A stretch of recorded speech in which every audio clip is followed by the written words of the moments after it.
Este vai ser o primeiro vídeo da série sobre o Inventor 2019. Quando abrimos o programa que vocês têm acesso usando o e-mail da instituição de vocês, temos aqui alguns ambientes de trabalho. Temos um ambiente para a criação de peças, onde nós podemos fazer componentes isoladamente, como nós podemos ver aqui embaixo, alguns arquivos que eu já trabalhei. O ambiente de montagem, que vamos ver em breve, o ambiente de desenho e o de apresentação. Tanto no ambiente de montagem quanto de apresentação, podemos fazer algumas animações curtas que servem para fazer apresentações, servem para mostrar os nossos projetos, para fazer treinamentos, mas por enquanto vamos ter como foco um ambiente de criação de novas peças.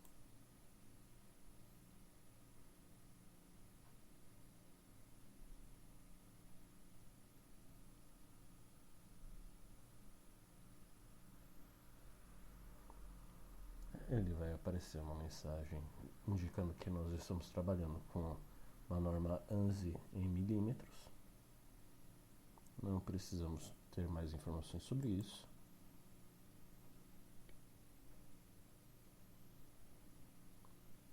E aqui segue a primeira janela de informação que nós temos.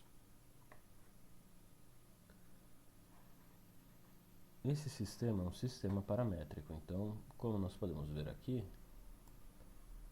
nós temos esse cubo que serve para nossa orientação e ele vai servir como nossa referência. Quando nós clicamos em iniciar um novo esboço, nós vamos ter esta janela para trabalhar. O que nós temos aqui? Como se fossem os planos dentro de um quarto de uma sala de aula, nós temos o plano XZ, que seria o nosso piso, e as nossas paredes laterais. Por que essas referências são importantes? Toda vez que trabalhamos com essas ferramentas, nós trabalhamos com tanto direções quanto informações de posição relativas. Então, quando a gente vai montar o conjunto final, essas orientações, na hora de carregar o arquivo, são respeitadas. Da mesma maneira que nós podemos manipular uma peça no mundo real, um conjunto de algumas peças metálicas e parafusos, porcas e roscas, podemos mudar a posição dela em relação à origem de onde ela estava, em cima de uma bancada de montagem, nós também podemos mudar aqui. Porém, em alguns passos mais avançados, nós podemos fazer essa peça utilizando, ao invés somente desses planos, o nosso conjunto pronto. Então, essa é uma das grandes vantagens desse tipo de ferramenta. E iniciando, vamos começar com uma geometria simples no plano X e Z, que nós conseguimos ver aqui embaixo, X e Z. Primeira coisa que vamos fazer, vamos criar um retângulo. Clicamos em retângulo e ele já vai nos perguntar quais são as dimensões desse retângulo. Prestem atenção que quando eu dou um segundo clique, ele vai manter o meu retângulo em verde. Isso significa que essas linhas, essas geometrias não estão com restrições.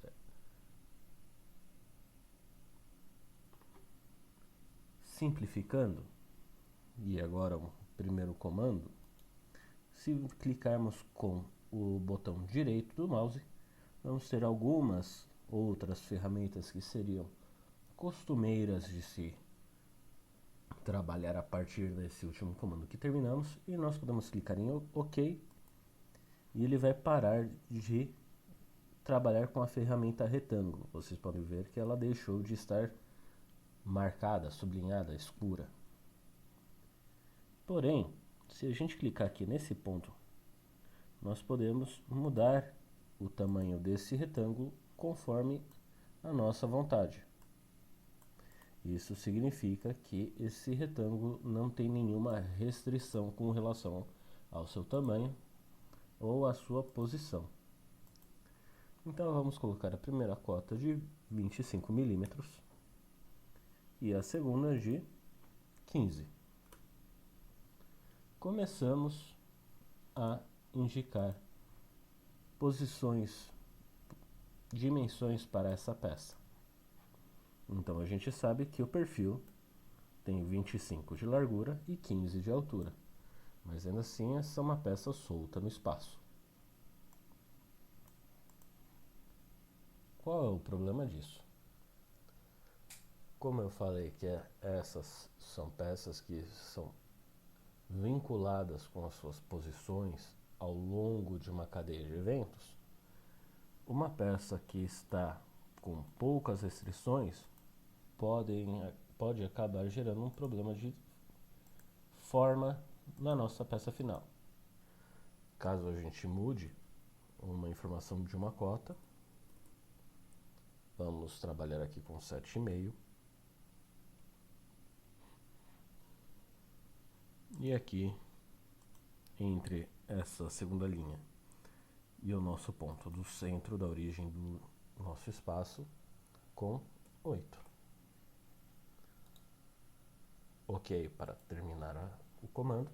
E nós vemos que essas são as duas coordenadas que indicam a posição desse retângulo no espaço, correto? Qual é o problema nesse momento? Eu posso vir e trocar essa medida por 50. Eu movimentei, correto? Caso a gente coloque outras informações, outras etapas de desenvolvimento desse produto, vinculados com esse ponto original e vinculados com aquela medida de 7,5 inicial, se nós mudássemos essa posição para 50, a nossa peça inteira sairia daquela área inicial e o nosso segundo comando ficaria solto no espaço. Mas isso vai ficar bem claro muito em breve. Então vamos voltar para 10. 10 e 8. Estamos trabalhando com informações relativas a esse ponto, que é o nosso centro. Quando encerramos o esboço, a própria ferramenta vai nos colocar em um plano de visão que auxilia em compreender o que vai acontecer. Então temos dois principais comandos. O primeiro comando é o de extrusão. A partir desse ponto, a gente vai gerar um volume nessa peça, seguindo a orientação e a distância que nós vamos colocar. Quais são as outras informações que nós temos aqui? Podemos trabalhar aqui com 70 milímetros. E aí nós vamos ter uma extrusão de uma peça consideravelmente grande. E nós podemos tanto mudar a direção, caso seja necessário, quanto dizer que esse processo é simétrico, então parte da extrusão de 70 milímetros vai para cima e parte vai para baixo, ou assimétrico. Então nós podemos dizer que para cima desse plano eu quero que ele tenha uma elevação de 10 milímetros e para baixo de 20. São dois comportamentos diferentes.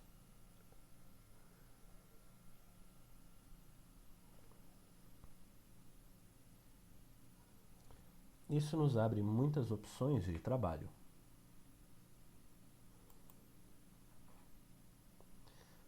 Bom,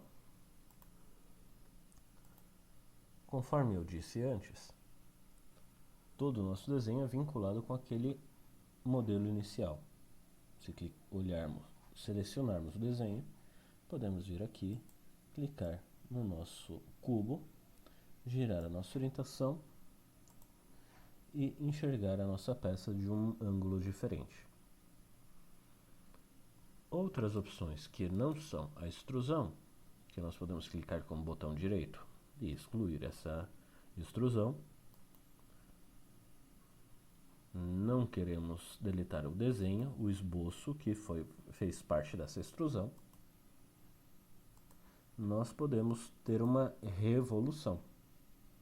Então temos esse perfil e vamos pedir a partir de um eixo a formação de um cilindro com aquele perfil. Essa é uma ferramenta muito comum para fabricar eixos, porque nós podemos ter várias seções dentro desses eixos que têm diâmetros diferentes. E essa é uma ferramenta que facilita o processo, onde a gente desenha somente metade do contorno e depois nós podemos fazer os acabamentos. Outras ferramentas que nós temos seriam o arredondamento, onde nós podemos fazer um raio nas arestas, que nós podemos mudar os diâmetros, o raio no caso.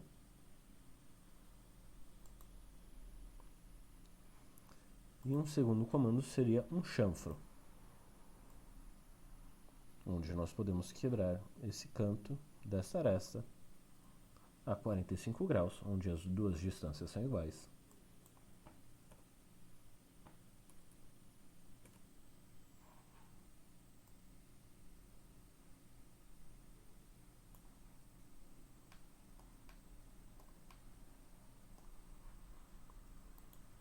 Com uma distância e um ângulo, aqui nós precisamos indicar qual que vai ser a face de referência e a aresta. Então quero esta aresta com esta superfície de referência em um ângulo de, podemos colocar 60 graus, 75, aí ficou muito agudo, 30 graus. Bom, aqui são comandos que nós podemos aplicar. Esta primeira aula vai ser apenas um grande apanhado de ferramentas. Um segundo comando que é muito útil é o comando de furo. Deixa eu colocar nessa posição primeiro. O comando de furo vai já procurar para a gente uma superfície de referência. Então eu quero que ocorra um furo nessa superfície, e aí entra um ponto interessante que é o chamado de restrições. A nossa primeira restrição pode ser uma concentricidade. É só enxergar o símbolo que temos aqui ao lado do cursor. Vocês veem que são dois círculos, um no centro do outro. Quando nós temos uma concentricidade, nós vamos dizer que o centro dessas duas peças são os mesmos. E ele posiciona o nosso furo para a gente. Então esse é o primeiro passo. Mas o comando de furo não serve apenas para fazer um furo liso passante com um diâmetro simples. Nós temos como agilizar o nosso processo de desenvolvimento e facilitar a nossa vida com outros comandos como um furo roscado. Podemos já separar que nós queremos um furo com uma rosca métrica M6 e nós queremos que olhando pela lateral,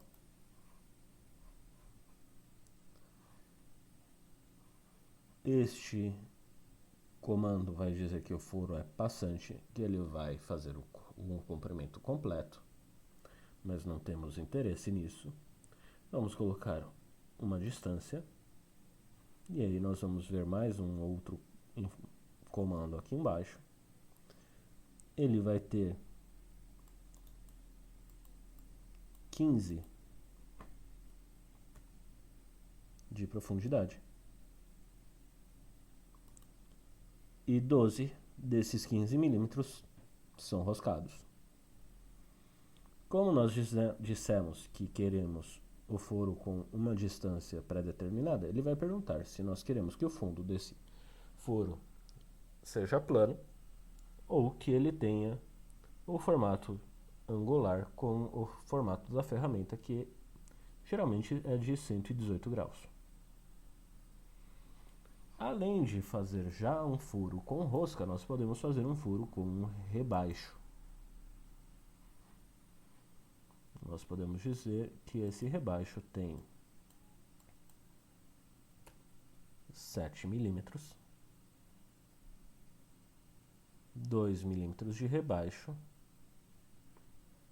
e continuamos com os nossos 2 milímetros de rebaixo, 7 de diâmetro, 15 de profundidade total no nosso furo, 12 com rosca e ok. Nós terminamos o comando com um furo roscado na profundidade de 12 milímetros a partir dessa superfície, com 2 milímetros de rebaixo, com diâmetro de 7 em um furo M6. Bom, onde nós podemos forçar um erro nesse processo? Lembra que eu disse que esse é um programa paramétrico? Então nós podemos mudar a qualquer momento as nossas orientações. Inicialmente o nosso eixo era esta linha do meio, certo? Vamos trocar o nosso eixo de orientação. Segurando o botão Ctrl do teclado, nós podemos desfazer essa seleção e refazer a seleção por outro eixo. Quando nós fazemos isso, mudamos a nossa referência, correto? Se nós mudarmos esta referência, ele vai aparecer uma mensagem de erro, porque tem produtos, porque tem comandos que não vão funcionar. Nosso furo sumiu e o nosso arredondamento sumiu, porque aquelas linhas das arestas desse produto foram retiradas. Olha onde estariam aquelas arestas. Olha onde estaria aquele furo. E como o programa perdeu este ponto de referência, ele manteve o comando naquela direção, mas apresentou uma mensagem de erro. Por isso que existem algumas outras opções que nós podemos trabalhar e vamos aprender nas próximas aulas. Como transformar, por exemplo, uma cota, uma dimensão, em uma função. Podemos transformar as nossas dimensões, como temos aqui neste desenho, em equações vinculadas com outras cotas, como essa altura, e manter essa cota sempre como uma proporção a essa cota.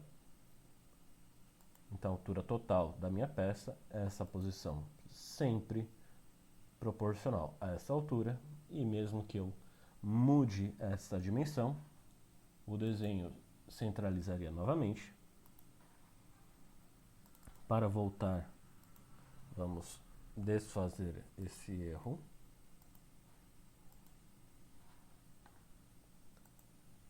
E o que podemos fazer agora. Temos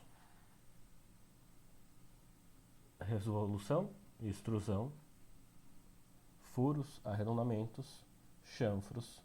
Vimos roscas. Essa é uma característica que é um ponto positivo, porém também uma limitação. Ele vai indicar sempre que você colocar em um cilindro, selecionar uma face cilíndrica, ele vai procurar qual seria a rosca que seria equivalente àquela superfície.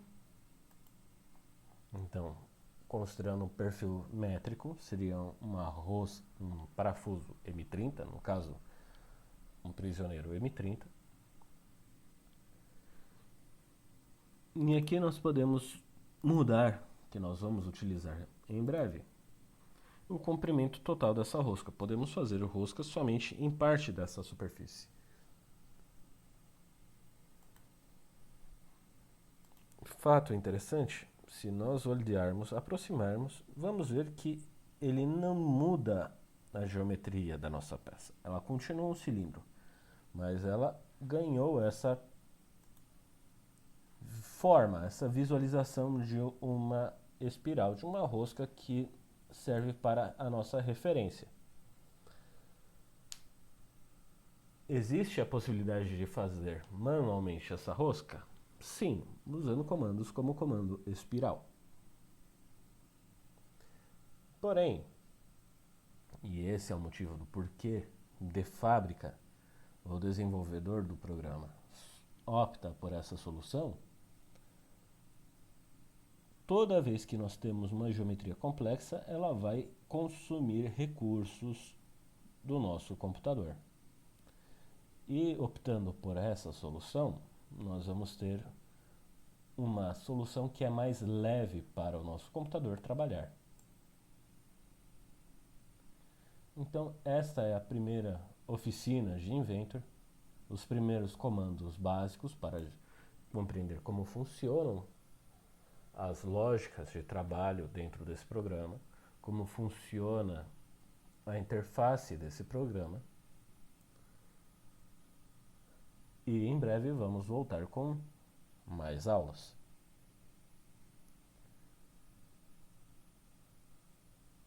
Eu agradeço a presença de todos e até breve.